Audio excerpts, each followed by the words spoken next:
Eu estou lendo um livro muito bacana de um teólogo, pastor, chamado Timothy Keller. Recomendo muito ele. Ele tem vários livros muito importantes. No seu livro ele está explicando sobre 3 tipos de cristãos. Existe o moralista. O cristão moralista é aquele que é muito apegado à regra, à lei. E ele vive debaixo de um senso moral. Então a moralidade é o que move essa pessoa. Do meio existe o cristão que segue o evangelho. O que é seguir o evangelho? Ele ama a palavra de Deus. Ele deseja viver a palavra de Deus. E do outro lado, existe os relativistas, que eles não gostam da regra. E eles acham uma maneira de relativizar a regra.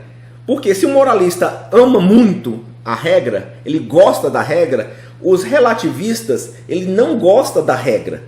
Eles gostam de relativizar. Então tudo que está escrito na Bíblia é possível se entender de outra forma. Então ele não gosta de seguir a regra. Então ele chama que existe a religião, existe evangelho e existe a irreligião. Então existem esses 3 conceitos. E o Jonathan Edwards, um grande evangelista, ele fala que essa turma moralista, eles gostam de uma submissão moralista, mas eles não servem a Deus. Existe uma diferença entre gostar das regras e servir a Deus. Tem gente que faz não porque entende a regra, não porque concorda com a regra, não porque ama servir ao Senhor, mas sim porque na cabeça dele é um conjunto de regras morais. Então se eu me encaixar nessas regras morais, eu vou ser salvo. E nós não, nós já somos salvos. O Evangelho coloca em nossa cabeça porque nós somos salvos, porque nós somos cidadãos dos céus, nós fazemos assim.